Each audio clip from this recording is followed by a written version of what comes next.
وقل رب زدني علما. Apakah baitul mal itu juga termasuk sabilillah? Bukan. Ya, baitul mal bukan termasuk sabilillah. Ada yang rancu seperti dalam Jukam, memberikan sebagian atau memasukkan sebagian zakat bahkan dalam jumlah besar 40% dari keseluruhan zakat dimasukkan ke kas yang dikenal dengan baitul mal, diberi berapa? 40% dari total zakat. Ini salah. Nah, kerancuannya dari mana? Dari kebiasaan menamakan kas baitul mal sebagai kas apa? Sabilillah. Nah, sebelas sabilillah ini apa? Kerancuan karena apa? Tidak membedakan istilah yang dia pakai dengan istilah yang dimaksud dalam syariat. Jadi sebenarnya orang itu membuat istilah-istilah apa saja, silahkan selagi itu benar, ya. Tapi ketika dia menafsirkan ayat atau hadis, jangan sampai diartikan seperti istilah yang dia bikin sendiri, gitu ya. Nah, jadi baitul mal bukan termasuk apa? Pos penyaluran zakat. Jadi sabilillah itu untuk apa? Untuk biaya orang-orang yang jihad yang tidak mendapat gaji dari baitul mal, atau untuk membeli peralatan-peralatan jihad atau peralatan-peralatan kendaraan-kendaraan perang. Itu yang dimaksud fi sabilillah. Sebagian ulama membolehkan sabilillah itu ke semua urusan kebaikan. Jadi menggunakan sabilillah ini ke makna yang umum tadi. Tapi itu tidak benar. Itu tidak benar. Kenapa? Kalau sabilillah dinamakan umum, setiap kebaikan diartikan sabilillah, setiap jalan-jalan kebaikan diartikan billah. Nah, ini tidak ada artinya. Nah, kemudian disebutkan 8 asnaf itu. Ya enggak? Karena semua itu sudah kebaikan. Betul? Nah, kalau sabilillah diartikan seluruh kegiatan yang baik. Nah, seluruh urusan kebaikan diartikan fi sabilillah dalam bab ini. Nah, maka enggak ada faedahnya menyebutkan lil fuqara'i wal masakini wal amilina 'alaiha wal mu'allafati qulubuhum. Ini semua urusan kebaikan. Betul? Nah. Jadi yang benar gimana? Fi sabilillah ini adalah yang berkaitan dengan jihad.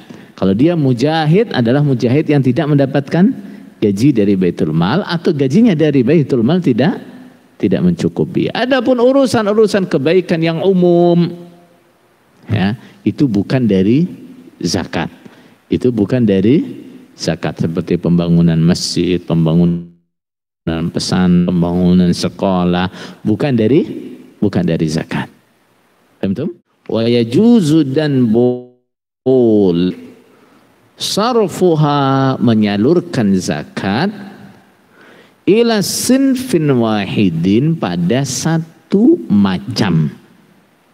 Pada satu macam dari berapa macam? Dari 8 macam. Baik. Boleh menyalurkan zakat kepada salah satu dari 8 macam pos yang berhak diberi zakat. Misalnya, semua zakatnya dia berikan kepada fuqara. Boleh nggak? Boleh.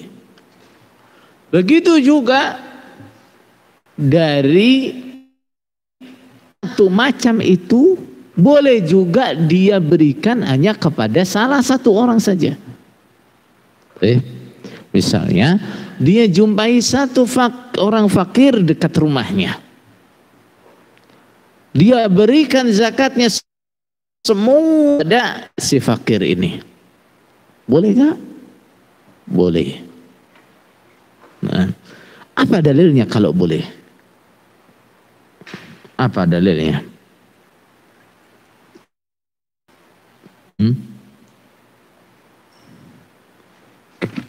Apa dalilnya kalau boleh? Pernah? Abad namanya Qabisah datang kepada Rasulullah SAW. Keadaannya sangat membutuhkan. Oleh Rasulullah kemudian dikatakan, aqim indana hatta ta'tina sadaqah. Tetap di sini sampai ada zakat yang datang kepada saya. Kemudian begitu datang zakat oleh Rasulullah diberikan kepada siapa? Kepada Qabisah. Ini menunjukkan bahwa boleh zakat itu diberikan kepada satu macam, misalnya orang fakir saja, juga diberikan kepada satu orang dari beberapa fakir miskin juga boleh. Nah, dalil yang lebih terang adalah sabda Rasulullah SAW, tu'khadhu min aghniyaihim wa turaddu ala fuqaraihim. Nah, zakat itu diambil dari orang ya, diberikan kepada orang-orang fakir. Nah, Rasulullah tidak menyebut 7 yang lainnya.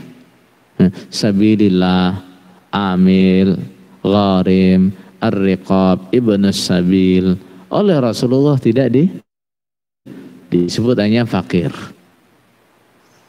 Nah, kemudian dalam ayat juga ada ayat yang bunyinya gimana?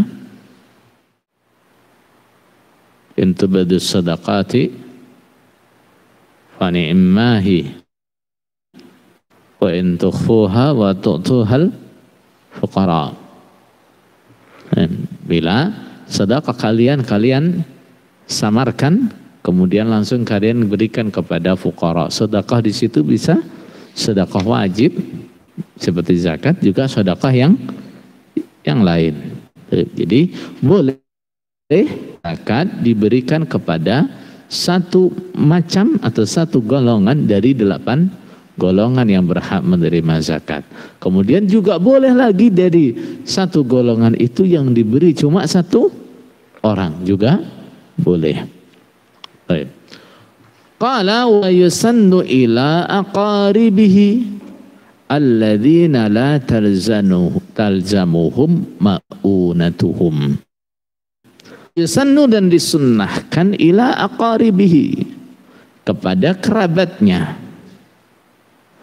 yaitu alladzina, orang-orang la talzamuhu, yang tidak wajib atas dia ma'unatuhum, biaya mereka. Disunnahkan kan zakat kepada kerabat yang tidak menjadi tanggungannya.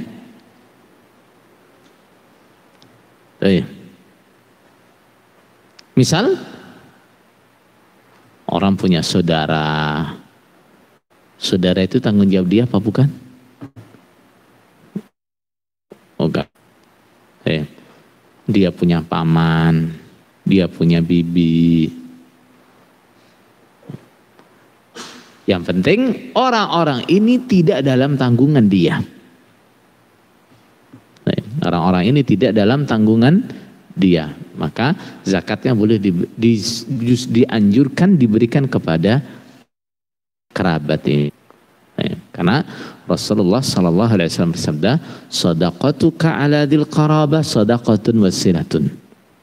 Sedekahmu, sedekah di situ umum, zakat ataupun sedekah yang lain kepada kerabatmu itu menjadi sedekah juga jadi silaturahim. Jadi dapat dua pahala, zakat dan pahala silaturahim. Dengan catatan apa? Orang itu tidak menjadi tanggungan dia. Gitu ya. Tapi ini saudara ini memang dalam tanggungan dia, saudara ini dia ikut menafkahi dia, terus diberi zakatnya, boleh nggak? Nggak boleh. Kenapa? Udah jadi tanggungan dia. Kalau dia berikan zakatnya kepada saudaranya, misalnya saudara yang jadi tanggungannya, sama saja apa? Dia memberikan zakatnya atau mengeluarkan zakatnya untuk apa? Mengurangi beban siapa? Beban dirinya sendiri. Gitu ya. Jadi ini ada kaidah. Kaidahnya apa? Bahwa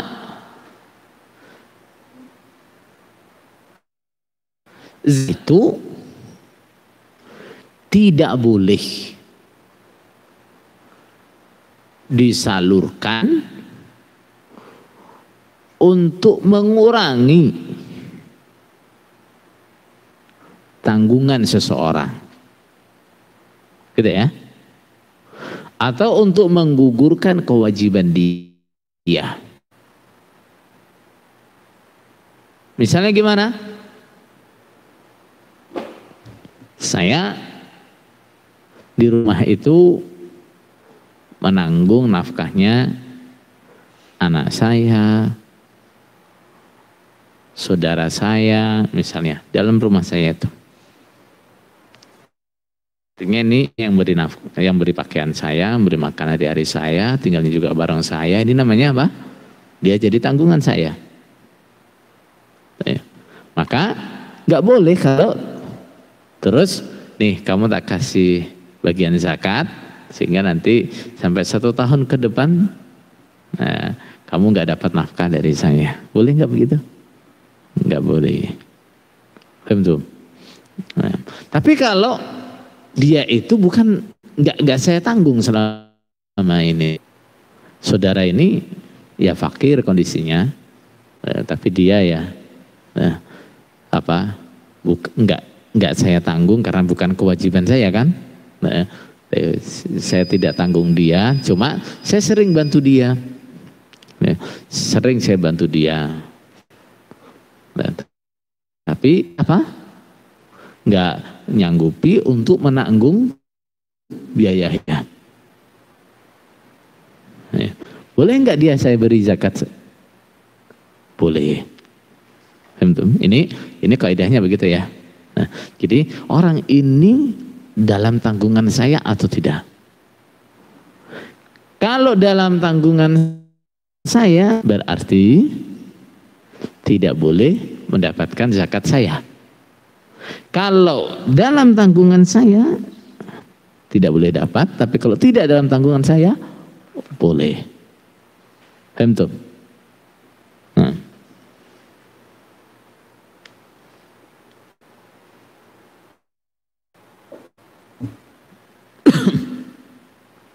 Jadi kalau ada kerabat yang berhak menerima zakat, kerabat itu dianjurkan atau disunahkan untuk didahulukan. Kecuali bila kerabat itu menjadi tanggung, menjadi tanggungan kita. Yang nanggung dia sehari-hari itu siapa? Kita. Contoh lagi misalnya. Saya ada tamu,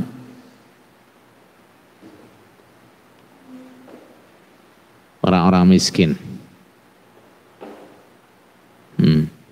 ada 10 orang miskin bertamu kepada nginep di rumah saya 3 hari, nggak bawa surat sambung.